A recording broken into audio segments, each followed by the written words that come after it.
Karen, I'm sorry for taking Simon from you. But my dress is super cute, so you absolutely have to come see it. I'll share some of my happiness with you. 3 months after a one-sided engagement breakup due to cheating, an invitation to Mary's wedding arrived. There's no way I'm attending such a ceremony. As I was about to tear up and throw away the loathsome invitation, Camila stopped me. I'll go in your place. I'll gladly attend as well. Well, not that I'll celebrate, though. Camila and Anna both raised just their left eyebrows and the corners of their mouths, sporting the exact same daring smile. Just when I thought of teaching them a lesson, Simon and Mary ended up being tormented by a curse thereafter. I am Karen, 25 years old. I moved to the city to attend college, and it's been 7 years since. I come from a rural backwater where only 2 buses come in the morning and evening. It's all green with rice fields and farms as far as the eye can see. There were only a few classes in my elementary and middle school, making it an overly tranquil countryside. Meeting insects or snakes on my way to and from school was somewhat thrilling, in a sense. Despite my parents' and teachers' opposition, I was determined to leave such a rural life behind and study in the city. I've completely adapted to city life, and to my delight, I now have a handsome boyfriend. How about we go to a wedding venue next time? Yeah. Oh? Wait, marriage? I couldn't hide my surprise at Simon's offhand remark. We've been dating for just under a year. Though I've already become close with his family, the sudden mention of marriage made my heart race. What's there to be surprised about? It's just a bridal fair.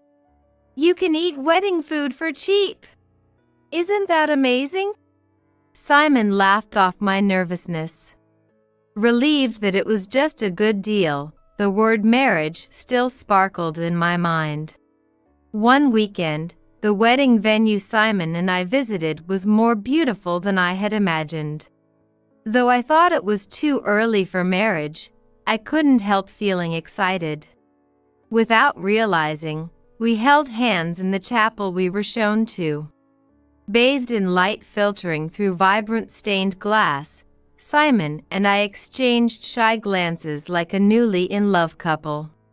The meal at the lavish reception hall was also fantastic.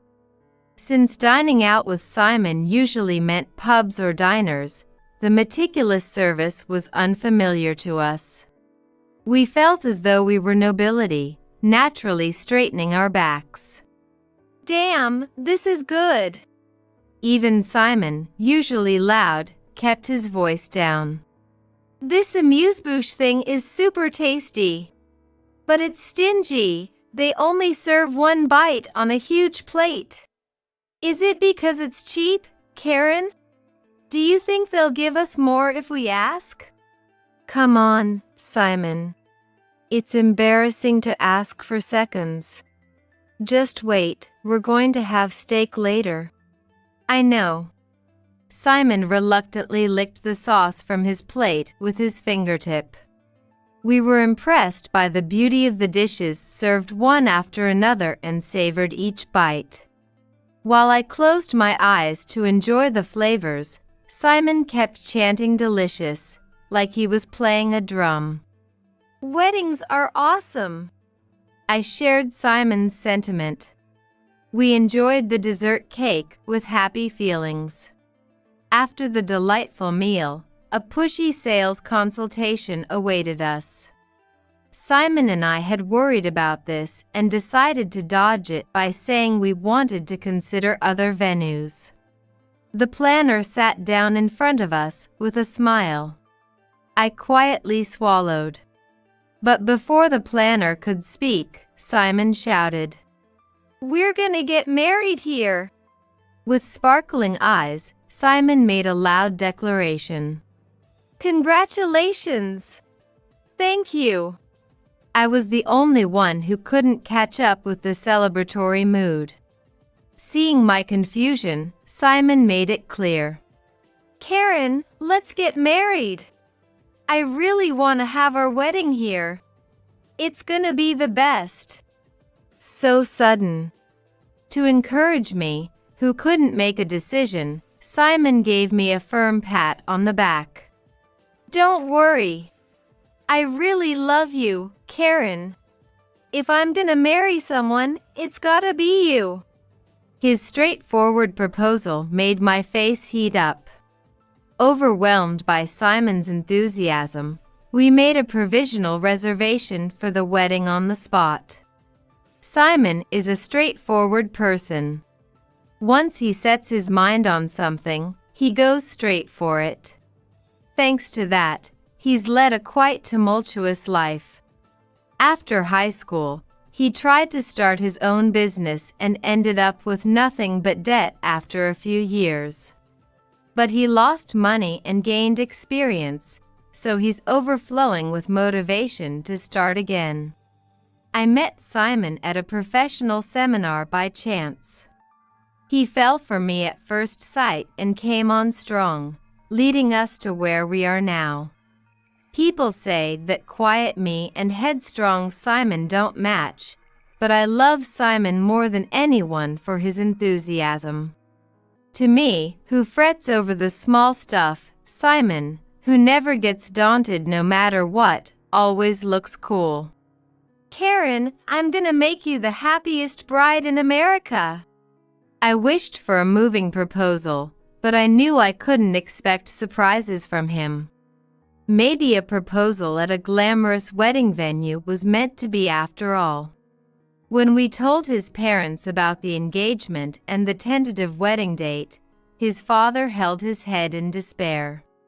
Who decides something this important on a whim? Sorry, Karen.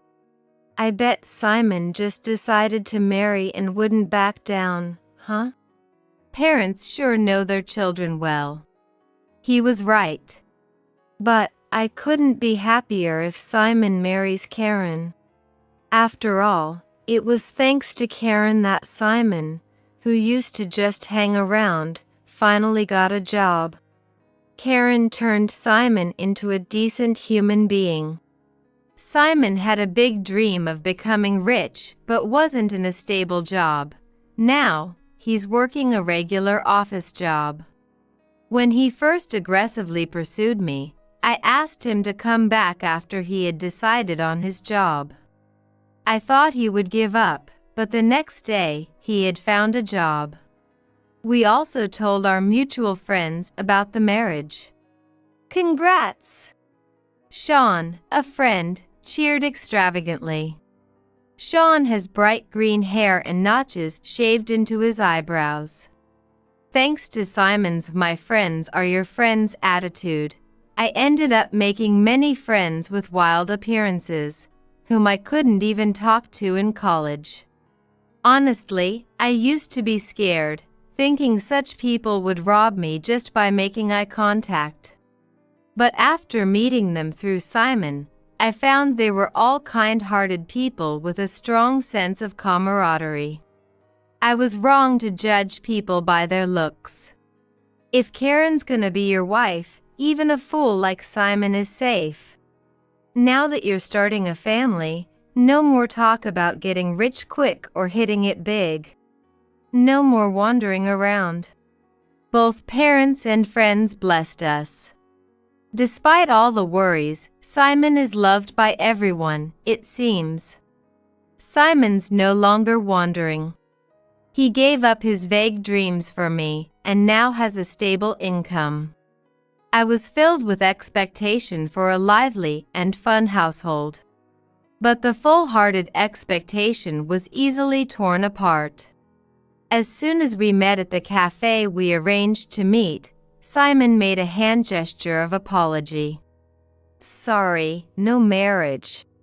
He spoke as casually as if he was canceling a lunch date, and I couldn't comprehend.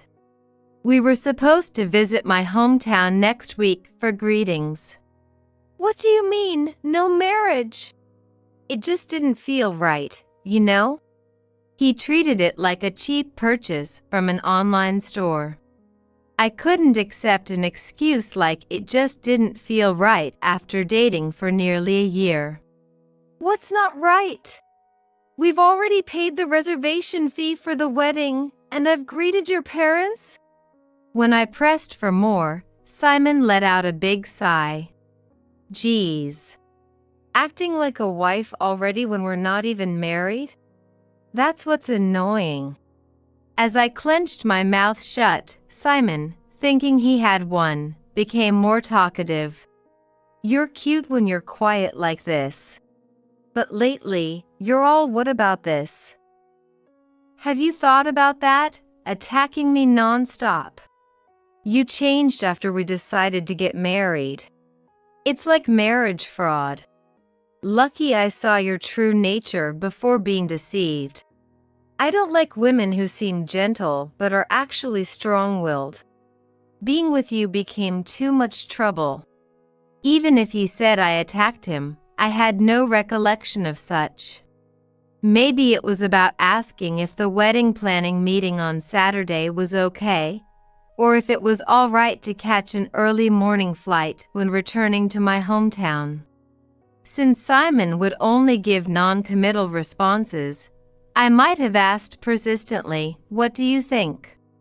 Whether that counts as attacking is questionable.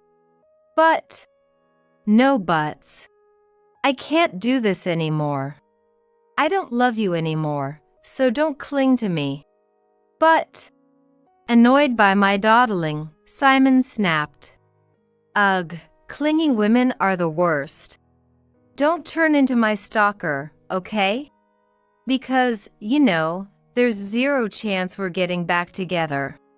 Simon avoided my gaze and signaled someone. A woman hurried over to him.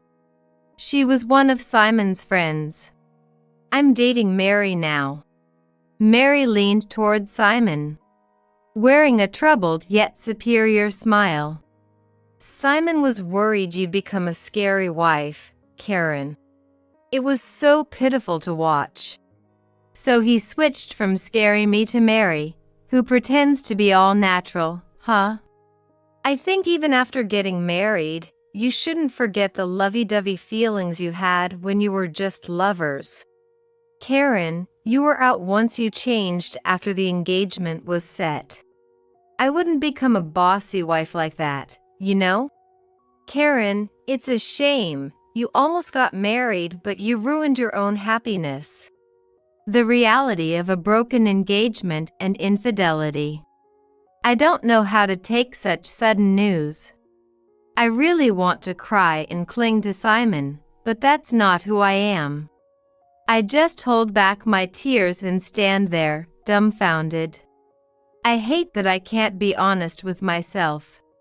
Well, that's it. Bye. Just like that, our relationship ended. A few weeks after the broken engagement, I've been staying at my sister Camila's house. Camila has been considerate of my broken heart, and I've been gradually getting my spirit back. Breaking up with that loser was the right choice. It's good that you didn't get married, right? Maybe you just got sick of being tied down to marriage. He just wanted to play around. Such an irresponsible man. Now I can easily talk trash about Simon. But when I went to pick up my mail at my apartment after a long time, an unexpected letter had arrived. I had been annoyed by letters related to Simon before, but this one seemed even more heart-wrenching. Holding back the feeling that my heart was about to burst, I took the letter back to Camila's house. I didn't have the courage to check it alone. Camila's house had my younger sister Anna over too, so the three of us sisters surrounded the notorious letter. On the back of the high-quality letter, Simon's name was printed, something I didn't want to see. and it was related to Mary. Even without checking, it was clear what the letter was. Camila opened the envelope with a deep breath.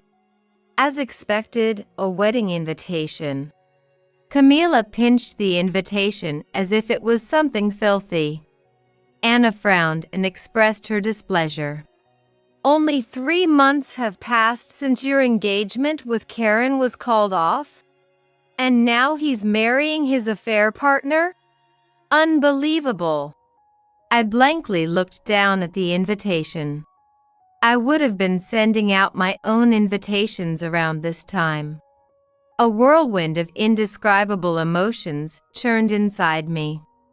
Camila and Anna, their faces red as if they were demons, patted my back. Included in the envelope, a message was written in handwriting. Sorry for taking Simon, Karen. But my dress is super cute, so you absolutely have to come see it. I'll share some of my happiness with you. While writing sorry, there's not a hint of apology in it. There's no way I'm going to her wedding. I ended up laughing even though I was crying. Camila looked at me seriously. You don't have to force yourself to laugh in front of us. If it hurts, it's okay to cry. Just cry. The tension in my clenched mouth relaxed. I cried like a child, and my sisters hugged me gently. It's crazy for Simon to marry Mary right after breaking up with me. Is this supposed to be some kind of harassment? He must have been cheating on me for a long time. I liked Simon because, even though he was a bit reckless, he was bright, energetic, and always pulling me along. But I was wrong. Simon is just selfish. I'm cured, completely healed. I'm better off without a cheater like Simon. I cried and cried, forgetting about time. As the sunlight of the evening filled the room, my tears and resentment towards Simon and Mary finally stopped flowing. It's better to let out what you're feeling. Do you feel better now? I feel better. Thank you. Now I can forget Simon and move on. Just as I was about to tear up and throw away the loathsome invitation, Camila stopped me. I'll go in your place. What? I dropped the invitation. I'll gladly attend. Well, I won't be celebrating, though. Camila and Anna both raised just their left eyebrows and the corners of their mouths, sporting the exact same daring smile. Months later, the day of Simon and Mary's wedding arrived. Heavy clouds spread across the sky, and it remained gloomily dark at noon, with a damp air clinging to the skin in an unpleasant way. A perfect day for Simon and Mary's new beginning. The 3 of us sisters wore matching dark dresses, helping each other with our hair, ready to face the event. Camila confidently attended the wedding. I watched Simon and Mary's happy moment from behind Camila, hidden. Although she wasn't inside the venue, Anna surely was silently sending intense glances towards the bride and groom. The reception started, and Simon seemed to finally notice Camila's presence.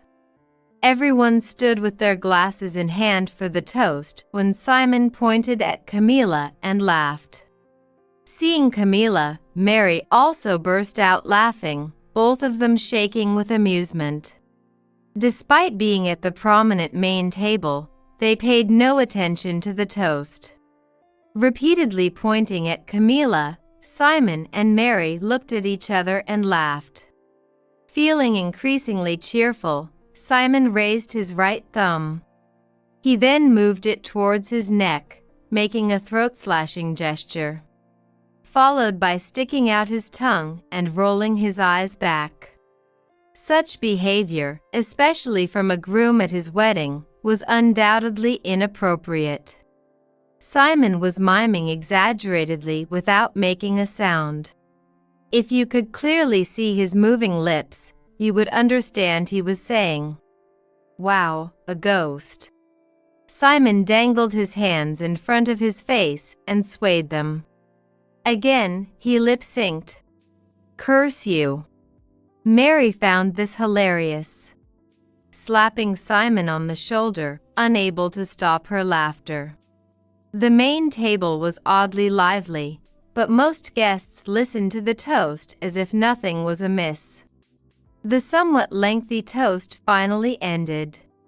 The moment Camilla sat down, Simon's expression suddenly froze.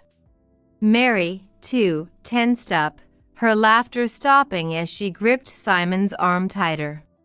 Once everyone was seated, they seemed to notice my presence. Sitting quietly in the chair placed right next to Camilla. The couple who had been joking around with her began to look paler as they glanced back and forth between me and Camilla. As mingling time began, friends surrounded the newlyweds. Camilla and I also approached the main table, lowering our posture and getting close to Simon and Mary. Despite calls for them to smile, Simon and Mary could only twitch their cheeks in spasms. "Hey, that's Karen, right?" Simon started cautiously. The lively atmosphere around the main table suddenly fell silent as if it were a lie. Friends all cast shadows over their faces and looked down. Sean was the one to break the heavy silence. "I don't even want to remember that time." Some covered their mouths or held their heads, and one friend even wiped their eyes with a handkerchief. "I've explained before. That time, Karen was..." Sean continued, choking up. Lying on the cold floor, face blue, not responding to me no matter how much I called. And that room, smelling of decay, just thinking about it makes me nauseous. "Enough!" Simon hastily stopped him. "Simon, Mary, your happiness is built on Karen's sacrifice. Don't forget that." Simon added breathlessly and pointed at me, "This." Now, I was smiling beside Simon. "This is Karen, right?" Simon's voice was high-pitched and trembling. His hand pointing at me shook too much, almost comically. To Simon and Mary, I seemed to appear as a ghost. "Karen? No, I can't see it." The friends shrugged, genuinely confused. Camilla placed a hand on Mary's shoulder, peering into her face. Since Camilla and I look so much alike, it's hard to tell us apart. Simon and Mary were terrified, their shoulders raised and their eyes and gums exposed. Their faces turned even paler, going completely white. I gently touched Simon's cheek and whispered in his ear, "Hey!" "Wow! Sorry!" Simon jumped up while still seated. "When did you start betraying me?" "From the start.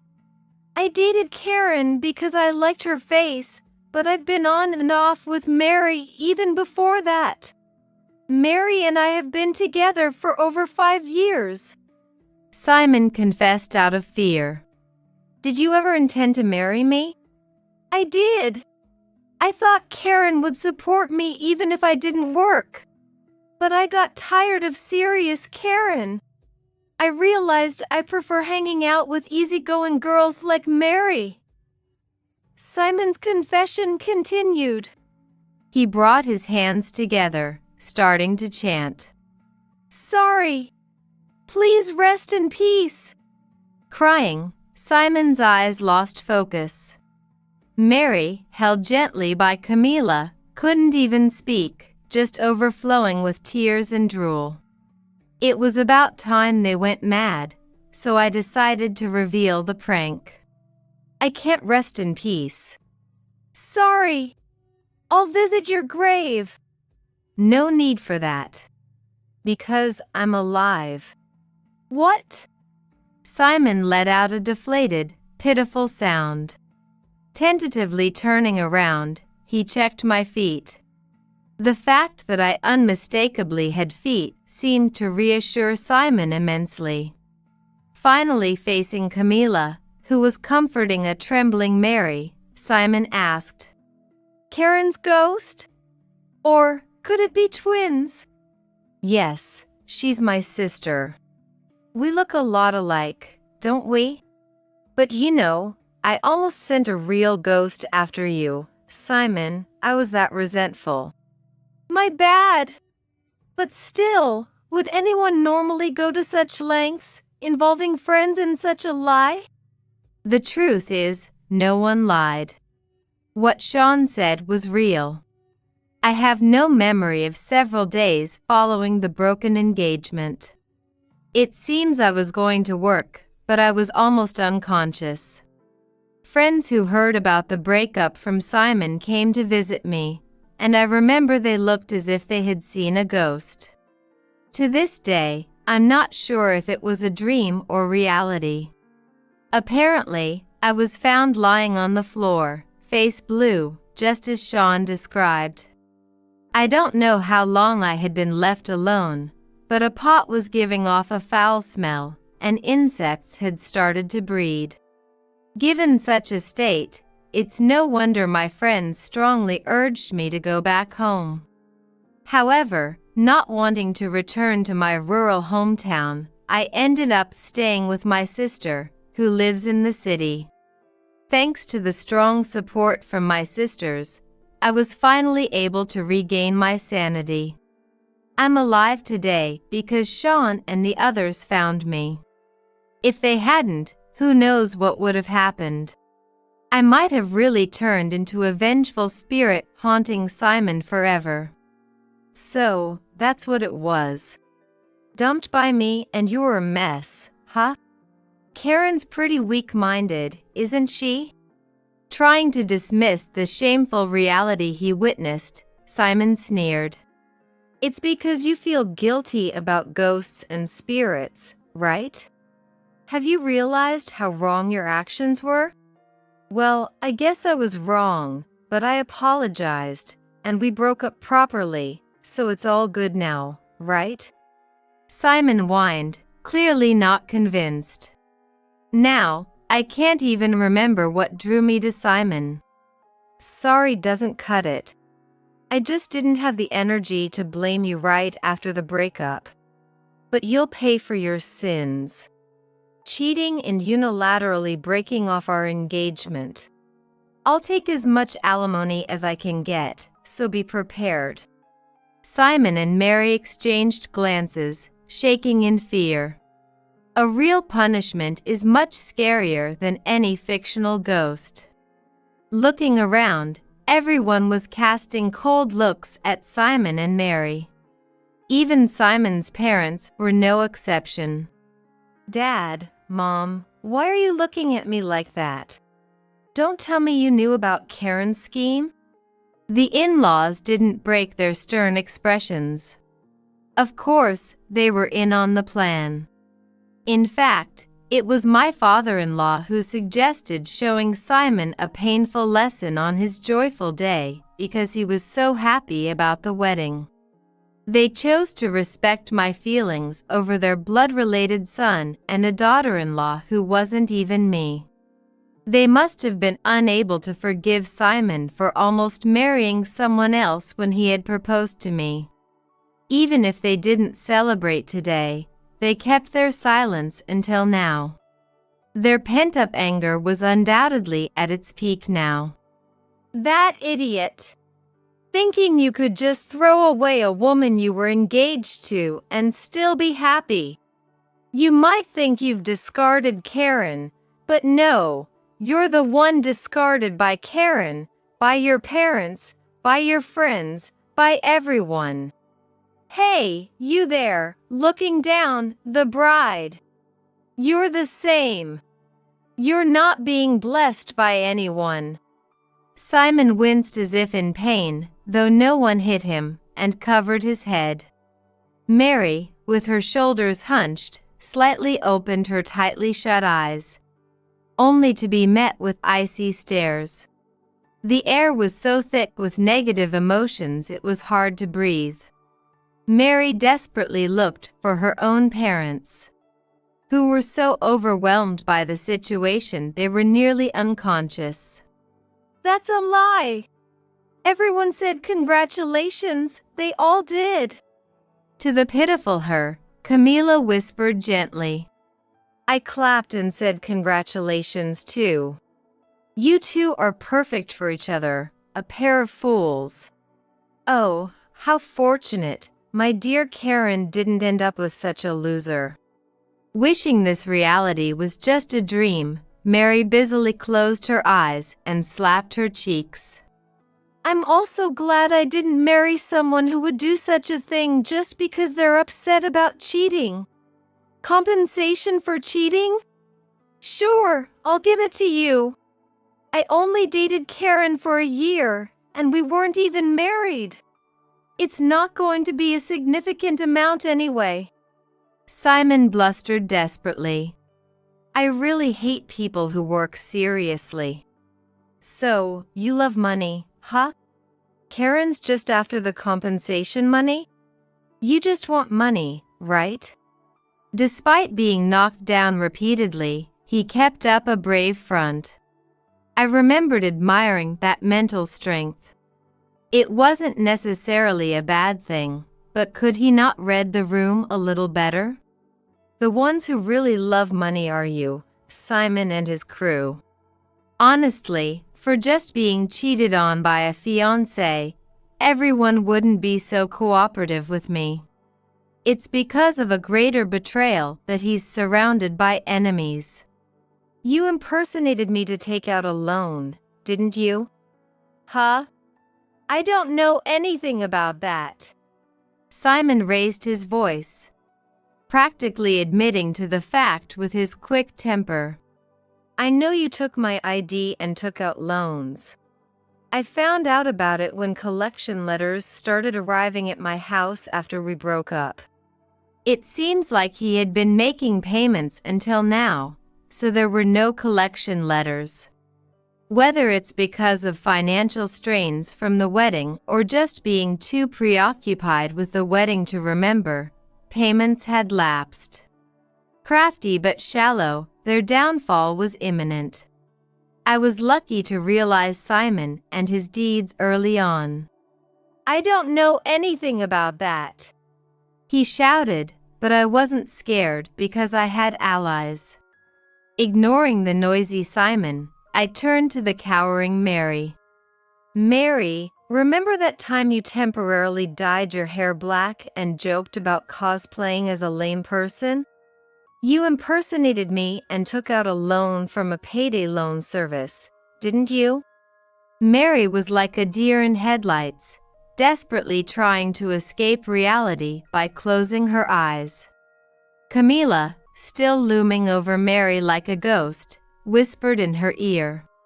It's too late for regrets now. We've already found out you two conspired to commit the crime. There's no escape, we won't let you. For some reason, Camila kept up her ghost-like demeanor. Mary trembled from her lower body to her head. Tears stained her heavily made-up face, and her cheeks were black. Mary, why are you still crying? We should be the ones crying. It turns out, not only did you swindle money from me, but you also misused credit and debit cards belonging to friends here. Indeed, the friends were also victims. Feeling emboldened by easily taking out loans in my name, they seemed to have frequently borrowed cards while hanging out with friends. No one suspected that Simon and Mary were peeking at their PIN entries at ATMs and card transactions. A few $1,000s here, up to about $400 there, it's easy not to notice such losses. This bastard, involving even my precious friends. Simon clenched his fists tightly. He wanted to hurl insults to hurt me, but he was too guilty to find the words. He sulkily moved his mouth without speaking. Friends, huh? Simon and Mary, you've been scamming money from your dear friends. Oh, so they're precious as cash cows, right? Camila stretched her arms around Mary from behind, enveloping her gently. Mary, why have you been trembling since earlier? It's hard to believe you're the bold criminal who dabbled in serious crime. Hey, is that fake crying? Crying won't get you forgiven, you know. Without physically harming Mary, Camila's smile tormented her heart like a villain. Her usually kind smile felt terrifyingly different.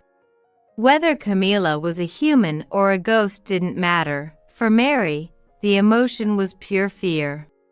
But I didn't feel a bit sorry for Mary. Money, money, money. So, it's all about money hatred, huh? Got it, got it. If it's just about returning the money, right? You just want money. Simon screamed in a tearful voice, still putting up a front. Of course, continuing the wedding reception was impossible in such an atmosphere, and the host had to awkwardly call it to a close. Simon's parents apologized to the guests and urged Simon to do the same. I said I'd return the money. No need to apologize. Even I, who has lived without major conflicts, felt my fists tightening with anger. Remembering Camila and Anna were beside me, I managed to take a deep breath and calm down. Despite their tough appearances, none of the friends raised a hand. Simon and Mary should be grateful their tearful wedding didn't end in bloodshed. Afterward, Simon and Mary called me and my friends to repay the money, surprisingly. At the wedding, their faces, previously streaked with tears, now bore smug smiles as they shoved a stack of $100 bills at us. Are you satisfied now, you money lovers? It was all bravado, clearly not an act of repentance. Whatever the reason, if they're going to repay the money, then let them. Simon fanned himself with the bundle of cash. Because you all were so noisy, I borrowed from a loan shark to repay you all in one go. It's all over a few $1,000s, isn't it a bit much?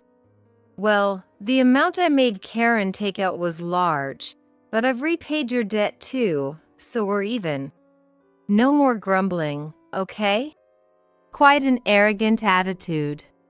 It's all your fault to begin with. What do you mean? Because you told me to get a job. What? If you worked, you'd have income. Why the need to borrow? Simon smirked. Oops. Looks like you hadn't caught on. Karen, you're so naive. I didn't actually work. I got a job, but quit the next month. He only needed money for leisure as he lived at home, so he covered it through loans. It was a hand-to-mouth operation, but he often delayed payments and gradually couldn't borrow anymore, so he resorted to stealing money from my wallet. That's when my license and insurance card caught his eye, and he realized there was a better way than just taking a few bucks here and there. Suddenly, I wondered, are you still unemployed? How did you manage to get a loan then? It's simple, just say you're employed. Oh, I borrowed Sean's company name for that. Thanks. Karen, with your all-work-no-play attitude, wouldn't understand. I have a different kind of survival skill, he said without a hint of regret. Sean, upon hearing this, didn't get angry but just sighed, oh, I see. Despite his green hair. Sean is a respectable business owner.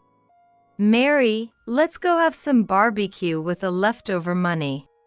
Making money is really easy. I can't stand working under someone like Karen does. Being ordered around pisses me off. Then, shall we start another business? If Sean can do it, it should be a piece of cake for you, Simon. Yeah, maybe I should become a boss again, Simon said, getting carried away and laughing heartily. Overextending his back with pride, Sean told him, "You can't do it." "No way, I can," Simon retorted. Sean gave me a meaningful look. It was time to bring Simon back to reality. "You can't. How are you going to start a business from prison? Misusing someone else's identity for loans or stealing credit and debit cards doesn't make the crime disappear just because you repaid the money. I've already talked to the police. You won't get away without punishment." "What, the police? That's an overreaction. After we returned the money, you tricked us." I was surprised they called us the tricksters after their theft and fraud. "The police will be at your place soon. There's no escape." Their faces contorted with anger and fear. Then, kind-hearted Sean tried to soothe their anger by presenting something. "Here, I made an album of the wedding photos. The first half turned out well, so it's my wedding gift to you." Despite their resentment, Simon accepted the elegantly crafted album. As Mary turned the pages, seeing their beautiful wedding attire slightly calmed their anger. The chapel with a refreshing garden view, the bride and groom gazing into each other's eyes, and the guests sending warm applause made for charming photos. Yet Simon and Mary looked tense. "Is she there? Why is she there?" Mary pointed at me and Camila among the guests. Then Simon hesitantly moved his finger towards the garden. "Finding another me." "Karen, 1, 2, 3, there are 3? Karen and the twin, and who?" Unable to stand it, Simon threw the album. "What? You're not going to look at it? Here, check the next page too," Sean said as he flipped the pages. On each one, they found another emotionless, camera-facing third me, which terrified Simon and Mary. "What's this? There are 3 of you." "What are you talking about? I'm the only one in the world, just me." I shrugged, pretending to be puzzled. After all, I am only me. Even if I weren't a twin but a triplet, and there were 3 of us looking exactly alike, each of us would still be an irreplaceable original. "I'm not lying at all," I silently taunted in my mind as Simon and Mary turned pale. They looked at each other, their legs shaking. "Stop it! Are you trying to curse us? We said sorry. We returned the money. Stop haunting us." As Simon backed away, What's wrong?" I tilted my head, closing the distance. "Stop it! Karen, you're alive after all. I didn't do anything to be hated this much. I don't believe in ghosts or spirits." Despite her words, Mary was completely terrified. Simon hesitated to step on the album, then forcefully dragged Mary away, and they vanished. After a while, they were apparently caught by the police. They received a suspended sentence. With the attitude of not being in jail meaning practically innocent, they returned with a calm face despite all they had done. But their bravado quickly faded. "Stop it! Don't haunt me!" Simon and Mary came yelling at me, but gradually lost their momentum and finally broke down crying. I said I'm sorry. Don't curse me anymore. We were wrong. Please stop. It seems they felt haunted by my spirit. Guilty conscience makes you see scary things, but it's probably just me, Camila, or Anna. It's not strange to run into each other living in the same town. They started screaming about being watched or feeling eyes on them all the time, but that's just fear talking. Eventually, they lost their cool, thinking the only escape is the police. No, prison. Further misfortune struck them as they were apprehended by loan sharks. It seems they had borrowed money from shady lenders because they couldn't borrow from reputable companies anymore. Having taken the step lightly, it was the same debt. But the gravity of borrowing from such sources was significantly different. I shouldn't have borrowed money in the first place. If I hadn't repaid them, I might have ended up in prison instead of just facing a suspended sentence. I wish I could go back. Kindly, these intimidating individuals provided jobs for them, both unemployed. Simon was given a simple task of receiving items from the elderly, while Mary was assigned to another physical job. Despite these jobs, rumors swirled about them being exhausted, both physically and mentally, from bizarre hallucinations and auditory hallucinations they couldn't escape from. I continue to live happily in the city with my two sisters. Growing up in the countryside, being a rare set of triplets brought us a lot of attention. We were teased by friends, and even our grandparents, who should have adored us, shunned us as bad omens. There was a stigma associated with being triplets, so when introducing ourselves, we would say, "I'm the middle of three sisters." Thanks to this, we were able to get back at Simon this time. Camila, Anna, thank you for supporting me. We're family, aren't we? Yes, let's always support each other when in trouble. In reality, the three of us sisters have different hobbies, clothing tastes, hairstyles, and makeup techniques. We are each our own person. Sometimes people say we look alike, so from now on, I'll proudly say we're triplets.